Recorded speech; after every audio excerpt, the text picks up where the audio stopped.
हरिओम श्रीराम अंबज्ञ नाथ संविद नाथ संविद नाथ संविद.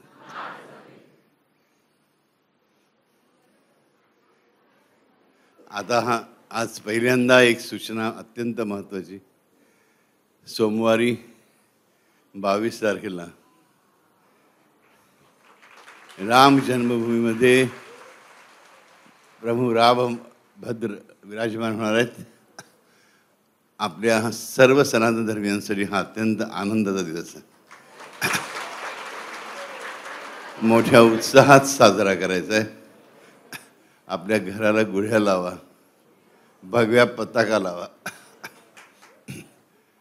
सजावट करा, दीप लावा, लाइटिंग करा, जे जे तुम्हाला जमेल ते करा. मात्र दाराला तोरण आणि आंब्याचा टहाळा लावाच लावा. आलं का म्हणा.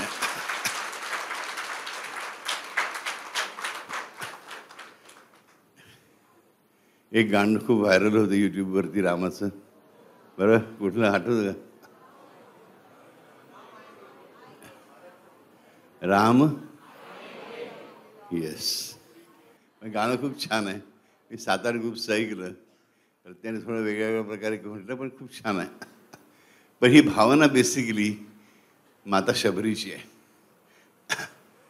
सुंदरकांडचं पठण करताना आपण कसा पल्लव लावतो, दीन दयाल बिरदू संभारी अरुणाथ मम संकटभार. तसंच फार शेकडो वर्षापासून, 500 वर्षापासून आणखीन एक पल्लव लावला जातो. शबरी नाशरी आंगन में आज मेरे प्रभू आवेंगे. आलं समजा. त्या गाण्याचा मध्यार्थच ह्या गाण्यामध्ये पण आलेला आहे. पण ती प्रत्येक कवीची भावना वेगळी आहे. शबरी नाशरी आंगन में आज मेरे प्रभू आवेंगे, मेरे राम आवेंगे. आलं समजा. तर हा दिवस खरोखरच खूप महत्त्वाचा आहे. भारताच्या आणि भारताच्या सनातन धर्माचे पूर्ण विल्हेवाट लावण्याच्या इच्छेने जे कोणी आले होते आक्रमक, त्यांनी जे काही करून ठेवलं त्याच्या विरुद्ध शिवाजी महाराजांनी जोरदार आवाज उठवला. ठामपणे भिडले, जबरदस्तपणे भिडले. राणा प्रताप जबरदस्तपणे भिडला. डेफिनेटली बाप्पा रावळ जबरदस्तपणे भिडला. आपण त्या घरात असतो नक्कीच, असं कुठे कुठे, बरोबर. त्याची आपल्याला आठवण नाही आहे, पण ह्या दिवसाची आठवण आपण नक्की ठेवूया. ह्या दिवशी जे काही रामाचं भजन तुम्हाला गाता येईल, एक रामाचं भजन आपण शिकलेलो आठवत आहे, ते जर गाता आलं आम्हाला स्वतःला घरी बसून चांगलं आहे. नाहीतर आपला बेस्ट में रामा रामा आत्मा रामा त्रिविक्रमा सद्गुरू समर्था, सद्गुरू समर्था त्रिविक्रमा आत्मा रामा रामा. हा गजर मोठ्याने करा. अगदी हातात टाळ वेळ घेऊन काय वाजवायचं ते वाजवून जरूर करा. ते ती जी वेळ डिक्लेअर झालेली दुपारी 12च्या आसपासची काय ती वेळ तुम्ही बघून घ्या. ती बघून त्यावेळेस जर करता आलं चांगलं, नाही करता आलं सकाळी करा, संध्याकाळी करा, पण आनंदोत्सव साजरा करा. मागे तुम्हाला सांगितलं होतं की राम नाम किती फेमस आहे बघा. आपण नावं बघतो साधी, बघा राजाराम नाम आहे, बरोबर. असं राजा शिव किंवा राजा कृष्ण असं नाव येतं का? नाही. सखाराम नाव आहे. सखा कृष्ण, सखा शिव, सखा गणपती असं नाव येतं का? नाही येतं. त्यानंतर आत्माराम नाव येतं. तर आत्मा कृष्ण, आत्मा शिव असं नाव येतं का? नाही. शिवराम नाव येतं. बरं, शिव आत्मा वगैरे असं काय नाव येतं का? बाळराम नाव येतं. बाळकृष्ण आहे. Yes, agree. नंतर आणखी काय नाव येतं रामाची? सियाराम, सीताराम. त्यानंतर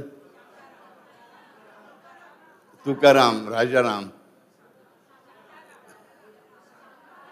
शांताराम. येस, शांताराम. दत्ताराम. असं शांताकृष्ण येतं का? नाही. दत्ता येतं का? नाही. हां, अभिराम. येस, बलराम, दत्ताराम. येस. हे आपलं काय सांगतं? ही गोष्ट आपल्याला काय सांगते की राजानं, हा राम इतका आपल्या जीवनाशी एकरूप झाला. आरशामध्ये काही राम राम राम राम राम. अरे राम काय झालंय, अरे रामा काय करून ठेवलंस. आता जीवनात काही राम नाही उरला, म्हणजे जीवनात काही रस नाही उरला. म्हणजे राम हा आमच्या जीवनाचा प्रमुख रस आहे, हे लक्षात ठेवा. आणि म्हणून ह्या रामाच्या मूर्तीची प्रतिष्ठापना नवी आहे. ही मूर्तीची प्रतिष्ठापना ही रामाची आपल्या हृदयात करायची प्रतिष्ठापना आहे. खरंच सांगतो मला, आपल्या घरामध्ये, आपल्या हृदयामध्ये, आणि आपल्या ऑब्वियसली आपल्या लाडक्या हिंदुस्थानमध्ये, भारतामध्ये. बस अगदी मनापासून सांगतो अर्जनो, किती शिकलो आपण ना, किती शिकलात, खूप शिका, खूप प्रगती करा, खूप श्रीमंत व्हा, काही करा, खूप नाव कमवा, पण मातृभाषा विसरायची नाही. मातृभाषा, मातृधर्म आणि मातृभूमी ह्या गोष्टी विसरलं की माणसाची अधोगती सुरू होतेच. आज आम्ही इंग्लिश मिडियममध्ये शिकतो आणि आम्हाला आमची मातृभाषा बोलायची लाज वाटते. म्हणजे मराठी बोलायची झाली, आम्ही अशा थरात बोलतो जशी काय आम्ही जन्मजात लंडनचे आहोत आणि आता मराठी बोलण्यासाठी इकडे आलो तात्पुरते. असं नाही करायचं. इंग्रजी शिकणं आवश्यक आहे, डेफिनेटली. इंग्रजी मिडियममध्ये जाणं पण आवश्यक आहे, मान्य आहे मला, काळाची गरज आहे ती. पण म्हणून आपली मातृभाषा विसरायला पाहिजे अजिबातच येत नाही, असं होऊन चालणार नाही. त्याचप्रमाणे आपला जो मातृधर्म आहे, आपली मातृभूमी आहे, आपला देश आहे ना राजानो. आपला देश हा आपला देश असतो. लक्षामध्ये बघा, आपण किती 5 स्टार हॉटेलमध्ये तुम्ही जाऊन राहून या, अगदी म्हणजे आनंदाने 8 महिने 9 महिने स्वतःच्या घरात आलो की काय बरं वाटतं. आ हा हा, इकडे जमिनीला लोळता सगळी मजा येते. आहा, ए सी खराब झाला आहे किंवा ए सी नाही आहे फरक पडत नाही, आम्हाला आनंद वाटतो. कारण का ते आपलं घर असं असं आपलं देश हे आपलं मोठं घर आहे. खरंच सांगतो मला सगळ्यांना, दुसऱ्या देशात जाऊ नका, नोकरी करू नका, पैसे कमवू नका, असं आम्हाला मुलीच म्हणायचं नाही आहे. परंतु याचक बनून राहू नका, तर तिकडचा हिस्सा बनून राहा. तिकडे तुम्हाला तेवढाच मान मिळेल तर राहा, तेवढा मान मिळत नसेल तर राहू नका. डेफिनेटली तुम्हाला घाबरून राहावं लागत असेल तर परकीय देशामध्ये, तुम्हाला ट्रीटमेंट जर सेकंडरी सिटिझनशिप मिळत असेल तर राहू नका. That is not correct. Definitely लक्षामध्ये. तर ही मातृभूमीची गोष्ट झाली, मातृभाषेची झाली, आणि मातृधर्म. बरोबर. रामो विग्रहवान धर्म. हा रामाविषयी काय म्हटलं रामायणामध्येच, रामो विग्रहवान धर्म. विग्रहवान, विग्रह म्हणजे मूर्ती. राम हा साक्षात धर्माची मूर्ती आहे. असा हा राम अयोध्येमध्ये, त्याच्या जन्मभूमीमध्ये स्थानापन्न होणार आहे. बरोबर 500 वर्ष. तुकडे तुकडे केले गेले तरी या मंदिराचे, त्या मूर्तीचे. त्यापेक्षा अनेक लोकांनी च्या हृदयांचे किती तुकडे झाले असतील याचा विचार करा. बरोबर. आज आपल्या सगळ्यांच्या भक्तीमुळे, कठोर परिश्रमांमुळे, आपल्या राजकीय नेत्यांच्या चांगल्या स्ट्रॉंग कडक खंबीर शूर भूमिकेमुळे आज हे शक्य झालेलं आहे.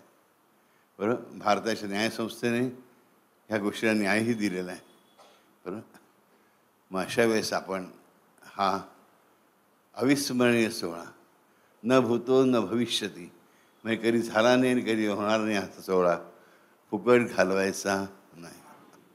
त्या दिवशी सुट्टी घ्या आणि घरी बसा मी म्हणणार नाही, तुमच्या कामावर जा, सगळं करा.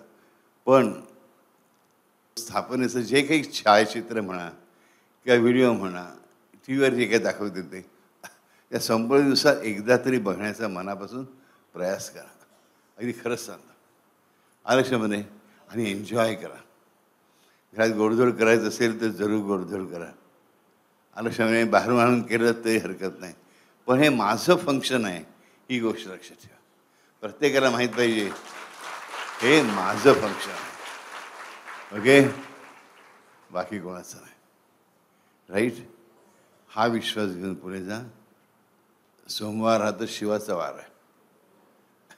आणि शिव स्वतः काय म्हणतो शिव? सेवक स्वामी सखा सिय पीके. सिय पीके म्हणजे सीतापती. मी कोण आहे? सेवक स्वामी सखा. शिव हा रामाचा सेवकही आहे, स्वामीही आहे, बॉसही आहे, आणि सखा म्हणजे मित्रही आहे. आणि तेच राम शिवाच्या बाबतीत म्हणतात. हे लक्षात ठेवा. हा आपला सनातन धर्म आहे. देवांमध्ये वैर नाही. आम्हा भक्तांमध्ये वैर कशाला? राईट. त्यामुळे लक्षात ठेवायचं, आनंद करा. हा दिवस खरोखरच अत्यंत महत्त्वाचा आहे. जे रामराज्य आपल्याला अपेक्षित आहे आपल्या भारतामध्ये आणि आपल्या हृदयामध्ये, बेसिकली आपल्या जीवनामध्ये, त्याची ही पायाभरणी आहे. हे लक्षात ठेवा. ओके. त्यामुळे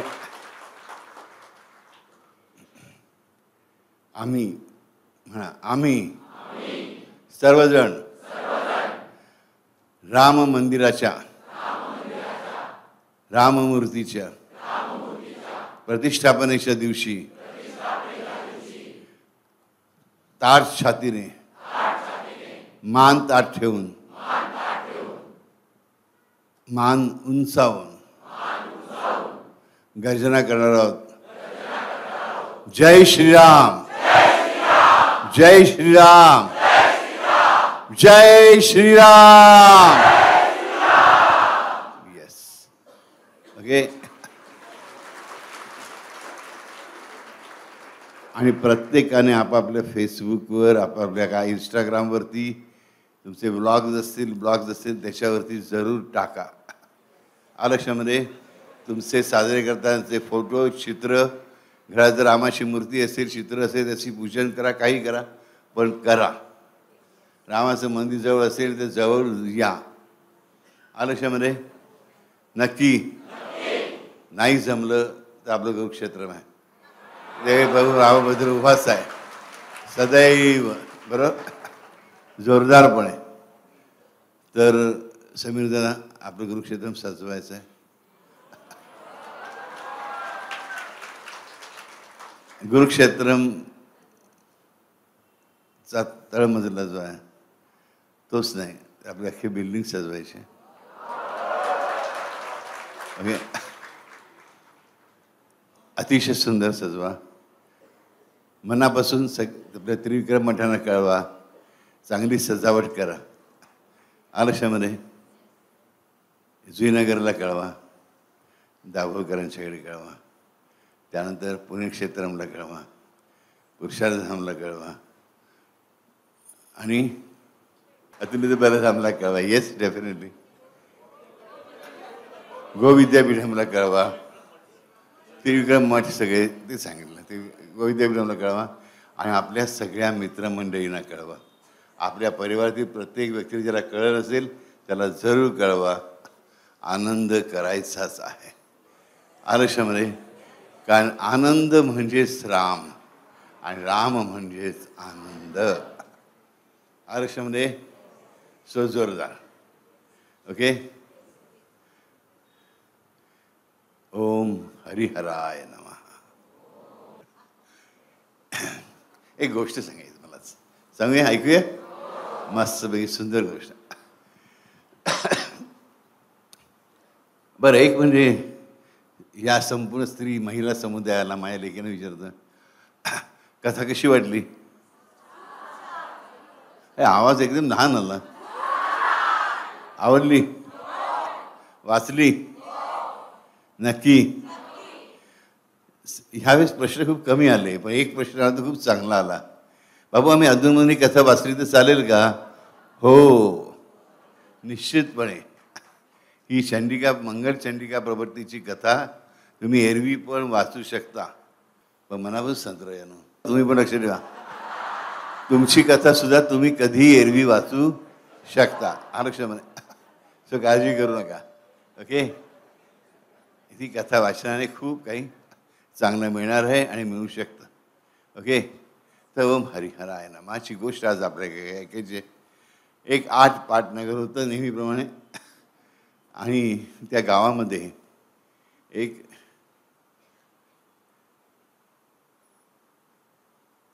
मगर राहत होती. मगर मगर म्हणजे मगर मगर सुसर कोकोडेल तिथे गावामध्येच होती. म्हणजे गावात कोणाला चावायची नाही, खायची नाही, काही त्रास द्यायची नाही. गावाच्या गल्ल्या गल्ल्यातून फिरायची, प्रत्येक घरामध्ये जाऊन घराच्या समोर जाऊन उभी राहायची. लोक तिला काय काय खायला द्यायची, ती खायची आणि गुपचूप पुढे जायची. त्या दिवशी कोणाला पहिल्या लोक घाबरायचे, पण नंतर तिची भीती वाढेल अशी झाली.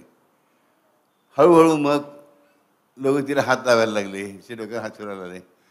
हळू मुलं तिच्या पाठीवर बसायला लागली, तिला फिरवायला लागली. हळूहळू तिला शिंपडे काढायला लागले. शिंपडे काढता येते म्हटल्यानंतर कोणी हातोडा घेतला, हातोडा ठोकायला सुरुवात केली. कोणी एकाने दोरी तिच्या गाळ्यात बांधायचा प्रयत्न केला. काहीने तिला दगड मारायला सुरुवात केली.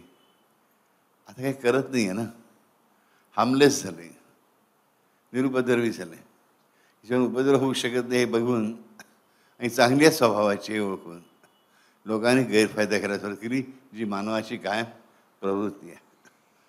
जोपर्यंत ती नव्याने आलेली होती, ती मगर खाऊ शकते आपल्याला ही भीती होती, तोपर्यंत प्रत्येकजण तिच्यापासून दूर राहत होता, तिला खायला घालत होता आणि तिला काही त्रास देत नव्हता. ज्या क्षणी त्याला कळलं ही गरीब स्वभावाची आहे, ही गोड स्वभावाची आहे, आणि लहान मुलांपासून मोठ्यांपर्यंत प्रत्येकाने तिला तिची थट्टा मस्करी करायला, तिचा चेष्टा करायला, तिला त्रास द्यायला सुरुवात केली. गावामध्ये एक अतिशय वृद्ध स्त्री राहत होती. त्या गावातली सगळ्यात वयाने वृद्ध होती ती स्त्री. तिने एक दिवस बघितलं की मगर बिचारी लंगडत चाललेली आहे. ते त्या मगरीला विचारलं, आता विचारू का मला, तिला काय वाचासिद्धी होती का? अरे सोडून द्या रे, गोष्ट आहे का? बरोबर आहे. त्या मगरीला विचारलं म्हातारीने, काय ग बाई तुझी लंगडते का आहेस? आजीबाई तुला काय सांगू, काल चालले होते, 2-3 टवाळा मुलं बसली होती, त्यांनी मला नाच करून दाखवायला सांगितलं. मला नाचता येत नाही, मग त्यांनी मला दगड मारून हाकलून काढले. तो दगड माझ्या पायाला लागला आणि मला मी लंगडते. म्हातारी म्हणे, अरे अरे देवा काय हे? अगं पण तू मगर ना, तुला घाबरले पाहिजे लोक, तू हे लोक घाबरत का नाही तुला? अगं नाही ग, मी चांगलं वागायचं ठरवलं. मी ज्या तळ्यात पहिल्यांदा राहत होते त्यात मी माणसाला पण खायचे, इतर प्राण्यांना पण खायचे. मग एका साधूला मी बसलेला बघितला काठावरती, आणि त्या साधूचं तेज बघून, साधूचं नेहमीची प्रार्थना बघून, साधूचं आपल्या शिष्यांशी भक्तांशी बोलणं ऐकून माझ्या मनात प्रकाश पडला. एवढ्या असंख्य योनीतून भटकण्याच्या ऐवजी आपण आता जर चांगले वागलो तर आपल्याला लगेच मनुष्य योनी प्राप्त होईल.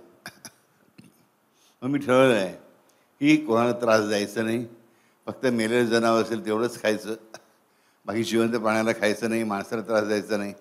आणि माणसाच्या वस्तीत राहून रामनाम ऐकायला मिळालं, शिवनाम ऐकायला मिळालं तर ते ऐकत फिरायचं. कुठे कुठे रामनाम मिळेल, शिवनाम ऐकू येईल म्हणून मी फिरत जाते. अगं पण ह्या गावात कोणी नावच घेत नाही. मी दररोज फिरत जाते, गेली 3 वर्ष झाले मी या गावात फिरते, मग रामनाम एकदाही ऐकू आलं नाही.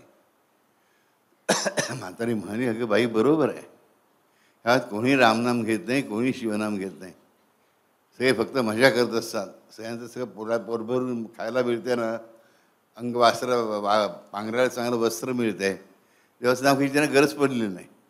आणि बाई तुझा चांगलूपणा हे बरोबर नाही. एक लक्षात ठेव की तू मगर आहेस, तुला ह्या जन्मात तू अतिशय चांगल्या प्रमाणे वागलीस, सात्विकपणे वागलीस तर तुला एखाद्या मनुष्याचा जन्म मिळेल सुद्धा.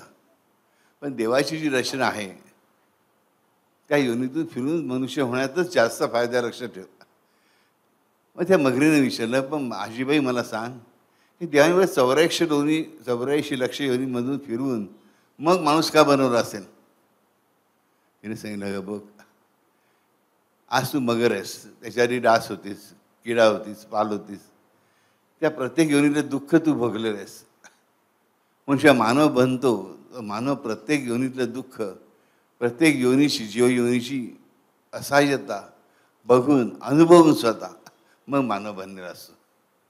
म्हणून मानवाच्या मनामध्ये इतरांविषयी करुणा, प्रेम आणि त्याचबरोबर वाईटाविरुद्ध वैराची भावना, वाईटाला पराभव करण्याची भावना आपोआप आलेली असते. अशा चांगल्या गोष्टी देऊनच परमेश्वर मानवाला, त्या जीवात्म्याला मानव बनवतो. मग तू कशाला ती साखळीचा भंग करतेस? तू खात जा ना. तू प्राणी खात जा. किंवा नाही ग बाई, आता मी काय काही खाणार नाही. म्हातारी आजीबाई म्हणजे आता तू आणि तुझं कर्म, तुला अक्कर येते, मी काय करू? परत 2-4 दिवसांनी ती मगर म्हातारी दारात येते. मग तरी दुसरा पाय पण लंगडत असतो. काय झालं?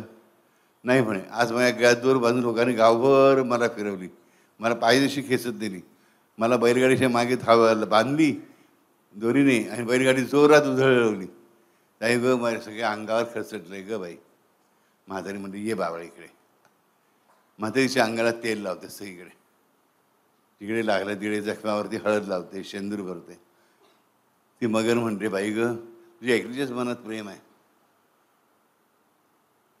ती म्हातारी म्हणते, अगं माझ्या मनात प्रेम काही नाही, तू ज्या देवासाठी हे सगळं करतेस ना, त्या देवानेच मला कानात येऊन सांगितलं या मगरीला मदत कर म्हणून.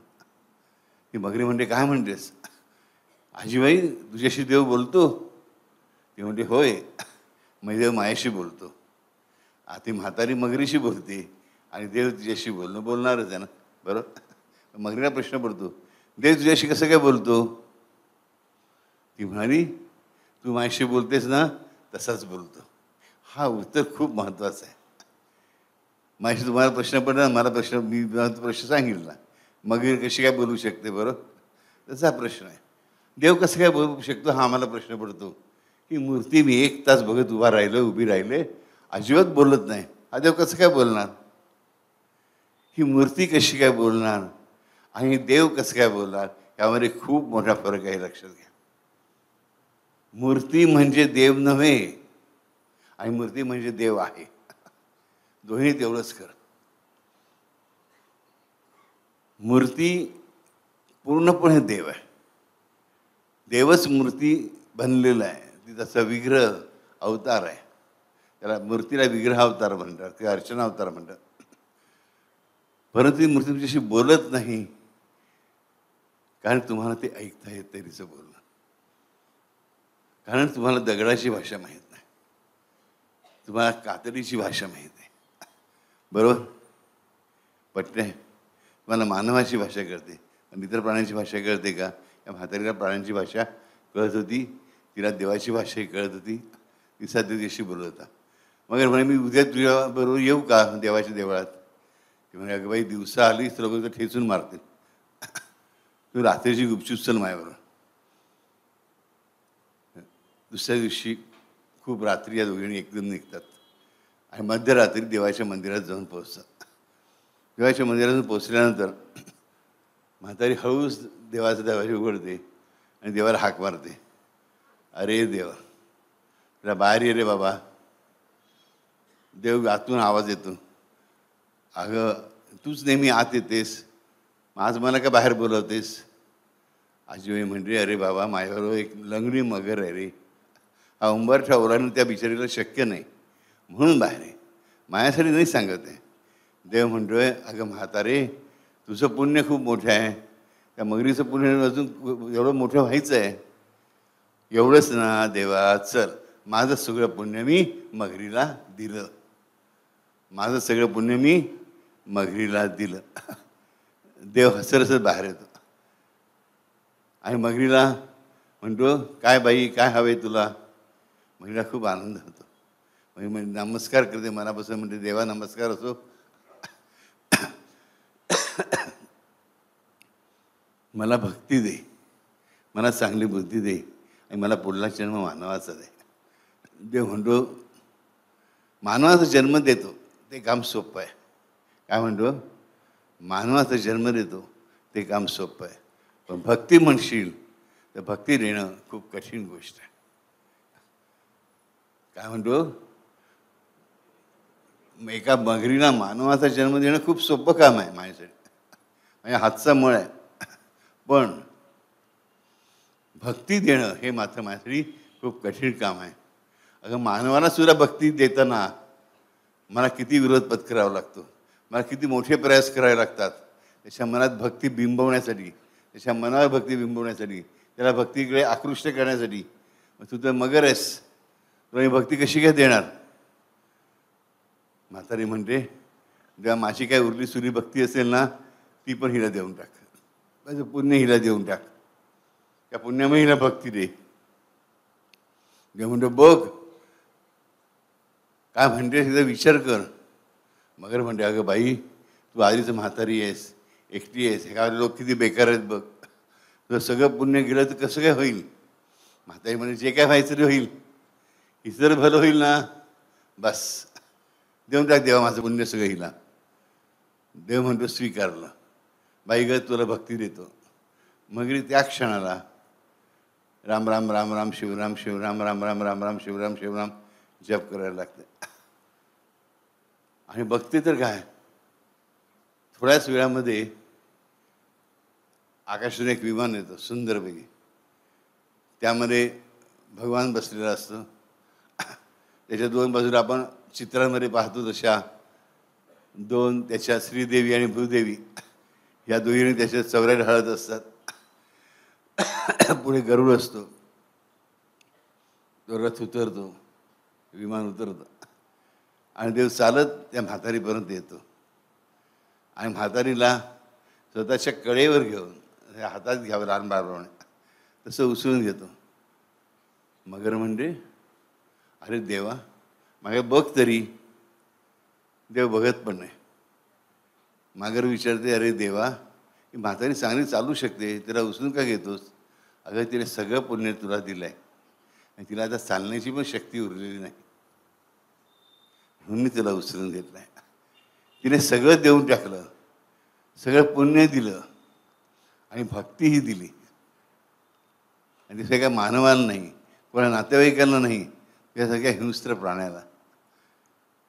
म्हणून ती मला खूप प्रिय झालेली आहे. तिला चालता येते म्हणून तिला उचलून घेतलेली आहे आणि ती आता माझ्याबरोबर माझ्या लोकात येऊन राहणार आहे. मगर म्हणजे देवा मला हे सुख कधी प्राप्त होईल? काय विचारते, देवा मला हे सुख कधी प्राप्त होईल? देव म्हणतो म्हातारीला विचार. कारण मला स्वतःला भक्ती करता येत नाही. देव काय म्हणतो, मला स्वतःला भक्ती करता येत नाही, माझ्या भक्तांना भक्ती करता येते. माझी भक्तच भक्ती शिकवू शकतात, भक्तच भक्ती करू शकतात आणि म्हणूनच मी भक्ती देऊ शकत नाही. मी भक्ती करण्याचे एवढे लाखो वर्ष, हजारो कल्प, अनंत कल्प प्रयत्न करतोय, या माणसाकडे भक्ती येत नाही.